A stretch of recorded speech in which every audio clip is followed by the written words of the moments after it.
Today at the Legacy Building, the Ernie Chambers History, Arts, Humanities Museum, we gathered to discuss future steps on making sure that others are getting vaccinated as well as masking up and continuing to follow guidelines for COVID-19 as we head into the new year. I came out here because it never hurts to learn something new, and by the grace of God, me and my kids have never had COVID, but I am vaccinated. I got the first and the second shot, but I do follow protocol since the beginning by keeping me and my kids safely away from everybody. The only people that really go around would be my family, but even half of the time not that, because my mom and my dad both have had COVID, but my dad's in remission from prostate for the last 6 years, and then I have a 1-year-old at home and other kids, so it's like I try to follow every protocol to make sure like my kids don't get sick or I keep myself, out of the way so that way I don't bring it. No, I just hope that everybody takes it a little bit more seriously. We're still in a pandemic. It hasn't ceased. And as Dr. Brown had discussed about, the COVID doesn't care about, it has its mission and it has its job. And its job is to kill you. So without the vaccination and the medications to help us, it'll be really sad to know that a lot of people will die. Why do you believe people should get vaccinated for COVID and also get flu shots? First of all, flu and COVID are different. You can have one without the other. You could have both or neither. Anytime science and medicine, the ones who practice, say this is something that will protect you against these viruses, I get the vaccinations. As I said, I get a flu shot, the COVID shots, and I got all of the pneumonia shots that I needed. So if you can protect yourself, prevention is better than cure. I believe in the flu shot. I get it every year because of asthmatic and health conditions. It's worth it. And people should get vaccinated.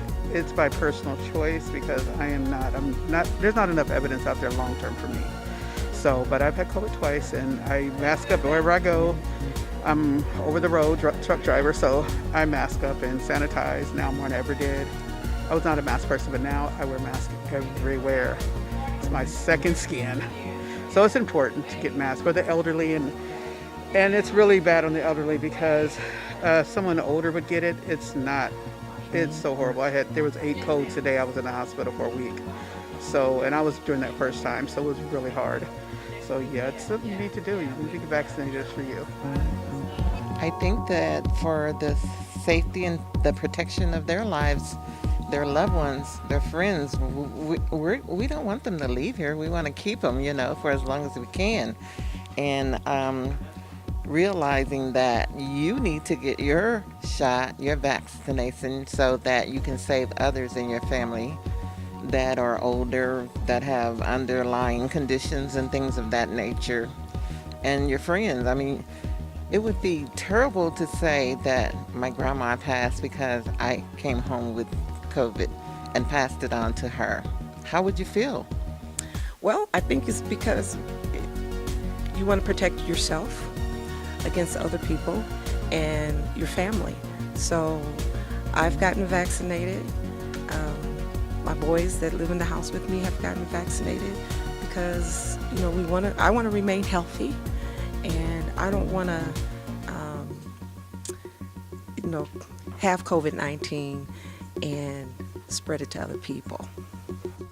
Well, people should get vaccinated for COVID and get a flu shot because both the flu virus and the COVID-19 virus is still out here in the population. And we're entering into the winter months, into the flu season, and people are coming closer together, and that is when the virus has an opportunity to spread. It's important to be knowledgeable, to have information on things such as like COVID-19 that you may not necessarily get at home.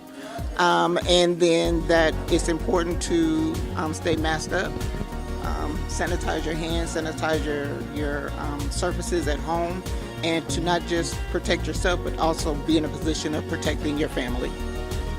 Why is it important that we still talk about masks, guidelines, vaccines, etc. right now? To prevent COVID. It's so easy transferable from person to person by breath. I'm a COVID long hauler.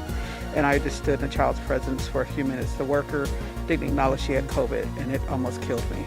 And I've had Omicron COVID also as secondary. So consider I had COVID in my lungs and double pneumonia. So I'm a COVID long hauler now. So that's why it is prevent, because I was only in her presence for 5 minutes and it was just the breath outside. It got me. Stay away from large crowds, for real. That's all I know, because I went to a funeral. Who would think they'd get it at COVID at the funeral? I did. So I try to stay away from large crowds, and if I do go around large crowds, I wear my mask. And other than that, that's that. Well, we should keep talking about the mask, because the mask is the one way that we can protect ourselves from breathing in the particles from other people who may be infected. And so now that we're into the holiday season, which I say begins at Halloween, which is a couple of weeks from now, we're going into Halloween, we're going into Thanksgiving, we're going to do Christmas and New Year's. People are going to be coming together and in each other's company, and it is important that they wear a mask in those groups where they aren't sure whether other people are infected or not. And we know that when we're close to each other, the opportunity for small particles to spread amongst people, it can happen.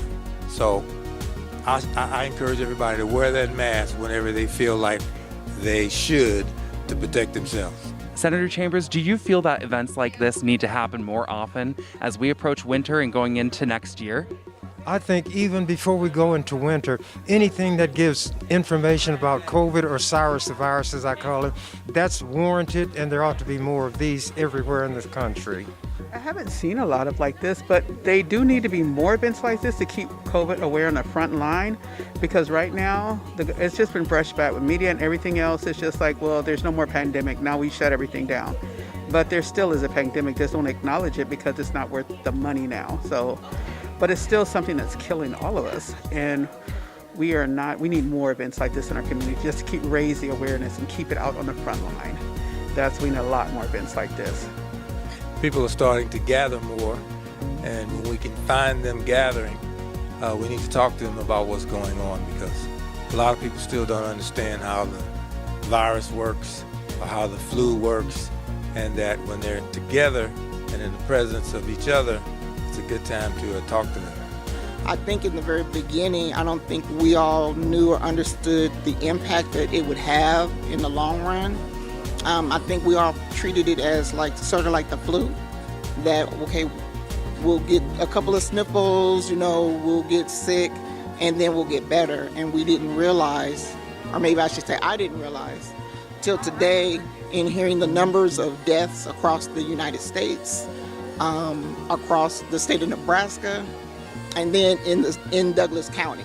And then to know that on one given day, that 3,000 people died in one day due to this virus. That lets you know just how dangerous it is and how important it is to mask up and to sanitize and to wash your hands. I'll just be glad when it's over with, because I had the COVID before, and thank God I got over it. And coming through little meetings like this, you learn more and more and more. Like I said, I just want it to be over with, but it look like it's not going to be over with in one day or whatever. But I'll be glad when it's over with. The virus is real. Its only mission is to kill. Thanks so much for watching. I'm Amber Rodriguez with EWC Communications, and I hope you learned something new.